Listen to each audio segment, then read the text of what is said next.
जी हाँ दोस्तों, फिर से आशीष यादव ने एक तो सैड सॉन्ग लाया इसके टक्कर देने के लिए। जी हाँ दोस्तों, बंशीधर चौधरी ने भी इसके टक्कर देने के लिए, आशीष यादव के टक्कर देने के लिए वो भी सैड सॉन्ग लाया है। दोस्तों पहले आप लोग को बंशीधर चौधरी और आशीष यादव दोनों मिलकर तालका मचा के रखे हैं पूरा इंडस्ट्री में। अभी आशीष यादव का सॉन्ग सुनिए।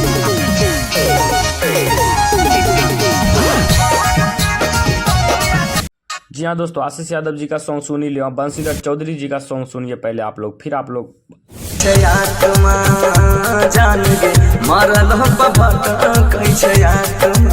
जी हाँ दोस्तों, आशीष यादव और बंशीधर चौधरी का सॉन्ग सुन ही लियो सैड सॉन्ग। सबसे अच्छा किसका सॉन्ग आप कमेंट में जरूर बताइएगा दोस्तों।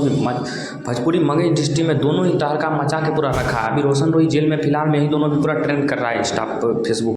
हाँ दोस्तों, आशीष यादव का सॉन्ग सुन ले, दोनों का सॉन्ग ही ठीक ठाक था दोस्तों। आप लोग अगर क्या राय था तो कमेंट बॉक्स में जरूर अपना राय कमेंट बॉक्स में लिखिएगा दोस्तों। और आशीष यादव और बंशीधर चौधरी के दोनों में से सबसे बेस्ट किसका उसका आप लोग कमेंट में जरूर नाम लिख दीजिएगा दोस्तों। फिर मिलते हैं किसी नेक्स्ट वीडियो के साथ, तब तक के लिए दोस्तों बाय बाय। फिर आप लोग अगर कोई प्रॉब्लम हो तो मैसेज कर सकते हैं। मिलते हैं फिर नेक्स्ट।